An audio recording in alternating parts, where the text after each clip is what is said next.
दोस्तों, हुजूर सल्लल्लाहु अलैहि वसल्लम फरमाते हैं कि जब मुर्दे को कब्र में दफन किया जाता है तो वो वापस जाने वालों की जूठू की आवाज सुनता है। अगर मोमिन हो तो नमाज इसके सिर की जानिब, ज़िकात दाएं, रोजा बाएं और दीगर भलाइयां इसके कदमों की जानिब आ जाते हैं। सिर की तरफ से अजाब आए तो नमाज कहती है, यहां तेरे लिए कोई राह नहीं। दाएं से आए तो ज़कात कहती है, मेरी जानिब से भी तुझे रास्ता नहीं मिलेगा।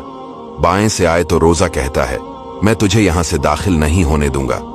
फिर अजाब कदमों की जानिब से आता है तो नीकियां और लोगों के साथ हुस्न सलूक कहते हैं, यहां से भी तुझे कोई रास्ता नहीं मिलने वाला। मुर्दे से कहा जाता है, बैठ जा। वो बैठ जाता है और इसे ऐसा लगता है गोया सूरज गुरूब होने वाला है। फिर कहा जाता है, जो कुछ हम पूछेंगे इसका हमें जवाब देना। वो कहता है, मुझे नमाज पढ़ने दो। फरिश्ते कहते हैं, थोड़ी देर में पढ़ लेना, पहले हमारे सवालों का जवाब दो। वो कहता है, पूछो क्या पूछना है। पूछा जाता है, तुम इस शख्स के बारे में क्या कहते हो जो तुम्हारे दरमियान बीझा गया, यानी हुजूर पाक सल्लल्लाहु अलैहि वसल्लम। मुर्दा कहता है, वो अल्लाह के रसूल है जो हमारे रब के यहाँ रोशन निशानियां लाए तो हमने इनकी तस्दीक की और इन पर अमल पैरा हुए। इससे कहा जाता है, तूने सच कहा, और फिर इसकी कब्र विसी कर दी जाती है और इसके लिए जन्नत की तरफ एक खिड़की खोली जाती है और रूह को पाकीज़ा फजाओं में रखा जाता है। और पाकीज़ा फजा एक सब्ज परंदा है जो जन्नत के दरख्त पर है। जब किसी काफिर की कब्र में अजाब सर और पैरों की जानिब से आता है, काफिर डरता कांपता बैठ जाता है और इससे कहा जाता है, तुम इस शख्स के बारे में क्या कहते हो जो तुम्हारे दरमियान बीजा गया। इसे नाम मालूम नहीं होता तो इसे बताया जाता है, हजरत मोहम्मद सल्लल्लाहु अलैहि वसल्लम के बारे में क्या गवाही देते हो। वो कहता है, मैं लोगों को कुछ कहते सुनता था, बस मैं भी वही कहता था।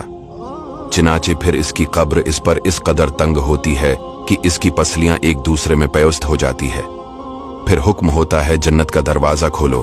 चिनाचे जन्नत का दरवाजा खोलकर इसे कहा जाता है, तेरा ठिकाना ये होता और अगर तो इताअत गुजार होता। ये देखकर इसे हसरत और निदामत और ज्यादा हो जाती है। फिर हुक्म होता है, इसके लिए जहन्नम की तरफ दरवाजा खोल दो। चिनाचे दरवाजा खोलकर इसे कहा जाता है, ये और इसका अजाब तेरा ठिकाना है। अब वो हसरत और निदामत में मजीद डूब जाता है। दोस्तों, रसूलुल्लाह सल्लल्लाहु अलैहि वसल्लम फरमाते हैं कि कब्र में काफिर पर 99 सांप मुसल्लत किए जाते हैं जो इसे क़ियामत तक डसते रहेंगे। और जबकि मोमिन अपनी कब्र में एक बाग में होता है, कब्र इसके लिए 70 गज फिराख कर दी जाती है और इसे 14वें रात के चांद की तरह रोशन कर दिया जाता है। हुजूर सल्लल्लाहु अलैहि वसल्लम फरमाते हैं कि कब्र दो तरह की होती है, या तो जन्नत के एक बागों में से एक बाग होती है या जहन्नम के घड़ों में से एक गढ़ा।